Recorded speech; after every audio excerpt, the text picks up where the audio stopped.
Olá, com o Brasil enfrentando seu pior momento da crise sanitária e o baixo valor do auxílio emergencial, as ações de solidariedade voltam a se tornar imprescindíveis para a sobrevivência de quem está em situação de vulnerabilidade social. Você vai conhecer algumas práticas solidárias que estão em andamento. E na entrevista central conversamos com Ormesita Barbosa sobre a situação das pescadoras e pescadores de comunidades tradicionais. Ela denuncia o abandono do poder público, tanto na proteção contra o coronavírus, quanto pela ausência de recursos para a vida cotidiana. Eu sou Pamela Oliveira e o Central do Brasil está no ar. Central do Brasil.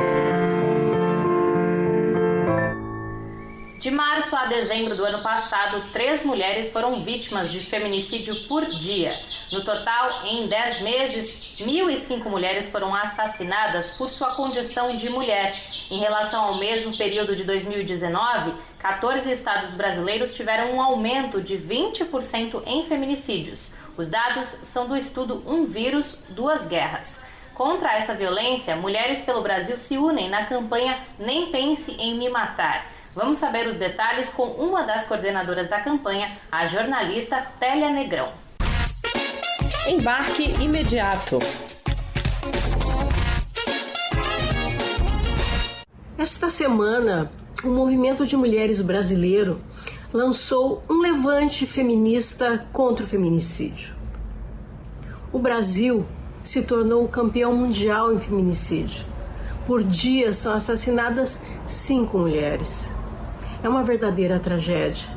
É uma tragédia que se soma aos dados drásticos da pandemia. Por isso, o levante feminista contra o feminicídio diz: nem pense em me matar. Quem mata uma mulher, mata a humanidade. É preciso que todas e todos nós nos convençamos de que a morte de uma mulher, de fato, é matar uma parte da humanidade. É preciso conter essa tragédia através de uma grande mobilização social e é o que estamos tentando fazer. Precisamos de todas as pessoas.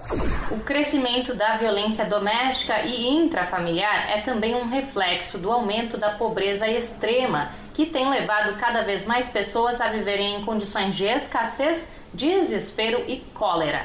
Nestes contextos, a solidariedade e o apoio agem como uma espécie de vacina no combate à lógica da violência e do abuso.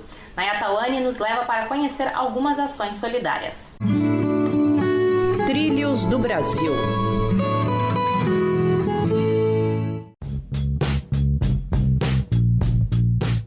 Fraternidade e diálogo, compromisso de amor. Com este tema, a campanha da Fraternidade Ecumênica deste ano, entre diversas atividades, fará no próximo domingo o Dia Nacional da Solidariedade, com doações de alimentos e produtos de proteção individual para famílias que se encontram em vulnerabilidade social em todo o Brasil. A pastora Romy Benker explica como as pessoas podem realizar as doações. Para essa doação existe uma conta específica, que é a conta do Banco Bradesco, agência 0484, dígito 7, e a conta corrente 4188, dígito 2. E somente nessa grande corrente de solidariedade é que a gente pode apoiar as pessoas em situação de vulnerabilidade. Já em Salvador, o Centro de Umbanda Mística Oxum Apará, conhecido como Cumoa, articula desde o início da pandemia doações de cestas básicas que são distribuídas por uma rede de voluntários. Já foram mais de 300 famílias beneficiadas.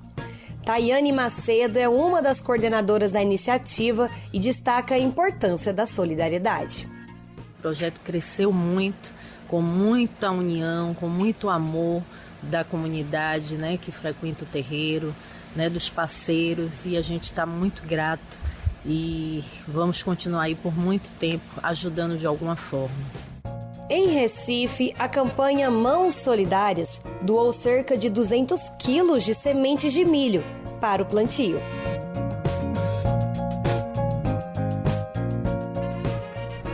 Em Em respeito e memória às mais de 303 mil vidas perdidas nesse ano de pandemia, o Conselho Nacional de Igrejas Cristãs, o CONIC, junto ao projeto Respira Brasil, estão convidando as pessoas para o ato interreligioso 1 milhão de velas pela vida.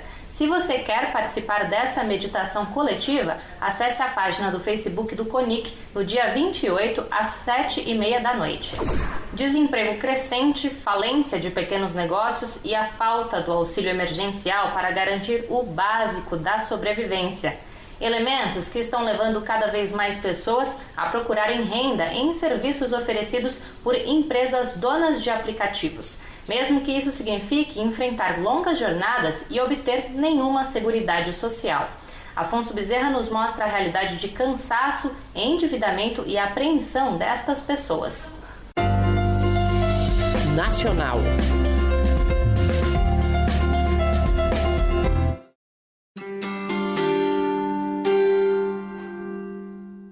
Eliane Rodrigues embarcou na experiência como motorista de aplicativo após o desemprego do marido, no final do ano passado. No lugar de descolar uma renda, ela tem enfrentado jornadas exaustivas e apertos financeiros.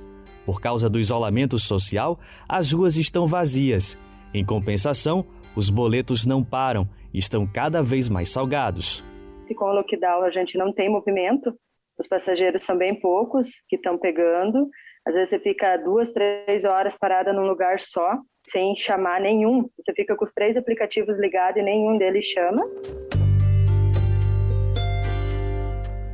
2020 foi marcado por aumentos sucessivos de preço dos combustíveis e dos alimentos, além do desemprego e da redução de renda. Com a pausa do auxílio emergencial, isso tem um efeito direto nas atividades de entregadores e motoristas de aplicativo, como Eliane. Essa semana mesmo eu rodei 2 vezes na semana. Uma vez eu fiz R$17, outra vez eu fiz R$25, ficando 6 horas trabalhando. Então, assim, não pagou nem o combustível que eu saí de casa. O problema é que essa matemática não fecha. A jornada extensa na rua e as atividades domésticas sobrecarregam a motorista. Eu tenho que sair de manhã para ir trabalhar, aí chega em casa, você tem os serviços de casa, né? Comida, marido, filha, porque eu tenho uma filha de 9 anos. Então, assim, você chega no final do dia, você está super cansado.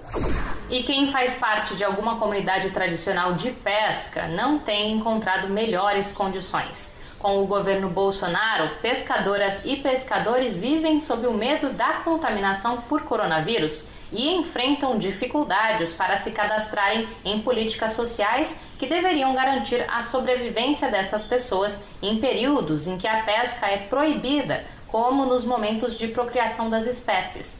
Quem fala sobre a situação é a integrante do Conselho Pastoral dos Pescadores, Ormezita Barbosa. A entrevista é de Jonatas Campos. Entrevista Central. Conosco na entrevista central, Ormezita Barbosa. Ela é secretária nacional do Conselho Pastoral dos Pescadores. Vai falar conosco sobre o assunto. Ormezita, muito obrigado por estar conosco na entrevista central. Nós agradecemos muito o convite para poder trocar um pouco do que nós temos feito aí na luta com os pescadores e pescadoras artesanais. O Brasil tem um dos maiores litorais do mundo e pescadores tradicionais em toda a extensão territorial. Como está a situação dessas populações durante esse período de pandemia? O Brasil tem uma grande extensão litorânea e também tem uma área de pesca continental muito grande, né? Se a gente pensar, por exemplo, na Amazônia, a gente estima que tenha mais de 1,5 milhão de pescadores artesanais no Brasil, né? Muitas comunidades não puderam pescar, não puderam comercializar, a soberania alimentar comunitária ficou comprometida, muitas comunidades não tiveram acesso a testes, não tiveram acesso ao sistema de saúde. Então, a gente nunca pôde contabilizar com precisão o número de pessoas infectadas nas comunidades, né? Muitos pescadores e pescadoras tiveram dificuldade de acessar o auxílio emergencial. Então, essas questões elas vão se somando e vão gerando assim um impacto muito grande nas comunidades. Então, as famílias estão com muita dificuldade de manter a sua rotina, assim, que é uma questão geral, né? E esse aumento mesmo dos conflitos em algumas regiões, assim, são questões que a gente identifica central nesse tempo de pandemia. Que os pescadores tradicionais brasileiros também são defensores da natureza, de nossas águas. Como tem sido esse trabalho deles diante de um governo que nega a defesa da natureza, nega esse trabalho? Uma questão central para os pescadores tem sido justamente essa facilitação da chegada dos empreendimentos, né, que vai desde a mudança na legislação, que flexibiliza, retira o rigor dos processos de licenciamento ambiental, inviabiliza a participação das comunidades nos processos de decisão. Tem sido muito desafiante fazer essa incidência, mas os pescadores têm dado muitas respostas positivas, né? Se articulado, construído denúncia. Uma outra questão assim, que nos chama muita atenção é justamente essa negação da importância da pesca artesanal, não só como uma atividade culturalmente importante, mas também do ponto de vista da quantidade de alimento que ela produz, assim, né? E o Estado brasileiro tem apostado numa narrativa de que a aquicultura ela é a atividade prioritária e mais importante em detrimento da pesca artesanal, né? Então, desconstruir essa narrativa é uma estratégia também que a gente tem apostado. O governo tem flexibilizado a legislação e eu gostaria de lhe perguntar sobre o seguro-defeso e sobre outras formas de proteção das comunidades tradicionais. Tem havido problemas nesse setor? Tem se feito uma denúncia de que há falsos pescadores acessando esse benefício, assim, né? E isso tem, na verdade, construído uma narrativa de que, em geral, os pescadores são mentirosos e inescrupulosos, assim, né? É como se todos os pescadores tivessem usando de má fé dessa política para acessar recursos, né? Então, a gente tem visto de que o Estado tem promovido diversas formas de retirar os pescadores desse benefício, né? Uma dessas estratégias que a gente observa é o processo de cancelamento do Registro Geral de Pesca dos pescadores que tem sido feito sistematicamente. Se tem uma coisa que esse governo faz de forma sistemática, é esse processo de retirar trabalhadores do sistema do Registro Geral de Pesca para que esses pescadores não acessem, dentre outros benefícios, o seguro-defeso. Partindo para um assunto correlato, a campanha da Fraternidade 2021 nos convida a um desafio muito grande, que é promover o diálogo e sair da polarização política. Eu lhe pediria a sua opinião sobre essa temática e sobre esse desafio de dialogar com quem pensa diferente para a gente pensar no Brasil e pensar também no bem dos brasileiros. Esse convite a esse diálogo, ele vem num momento interessante, né? E eu penso que uma lição assim, que a campanha da Fraternidade traz para a gente é justamente a gente ressignificar essa nossa capacidade de dialogar, assim, né? A gente consegue dialogar bem com quem pensa como a gente, né? Mas principalmente assim, nesse momento em que a gente vive, que esse discurso do ódio ele cresce, como que a gente constrói capacidade de dialogar com esse discurso? Ele é muito exigente, né? Ele é muito exigente. E aí, nesse sentido, eu penso que a campanha apresenta sinais concretos muito positivos, né? A gente tem feito essas experiências de diálogos com outras igrejas, com as igrejas cristãs, na nossa experiência com o trabalho com pescadores e pescadoras, né? O exercício também de dialogar com outras religiões. E agora vamos de cultura? No dia 27 de março é celebrado o Dia Mundial do Teatro. A dica de hoje tem teatro e também outras formas de arte voltadas para o público infantil. Tem criança em casa? Presta atenção no convite da atriz e produtora do FEMartim, Daiane Cândido, da Baixada Fluminense. Parada Cultural. Olá, o meu nome é Daiane Cândido e eu sou produtora do FEMartim, Festival de Múltiplas Artes Infantil. O nosso festival vai até o dia 28 de março e está disponível no canal da Cia Conte Outra Vez lá no YouTube. Então se inscreva no canal, compartilhe os vídeos com seus amigos, curte bastante porque o conteúdo tá muito legal. Nós temos 7 vídeos de 7 artistas e coletivos da Baixada Fluminense com múltiplas linguagens infantis. Então compartilha com a galerinha porque a diversão tá garantida.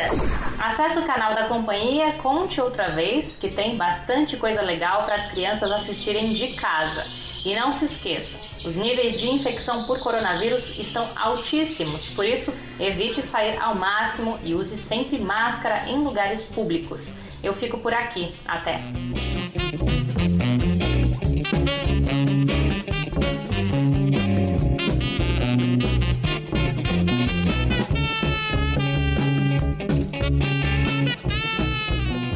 Central do Brasil, a rede de comunicação dos movimentos populares.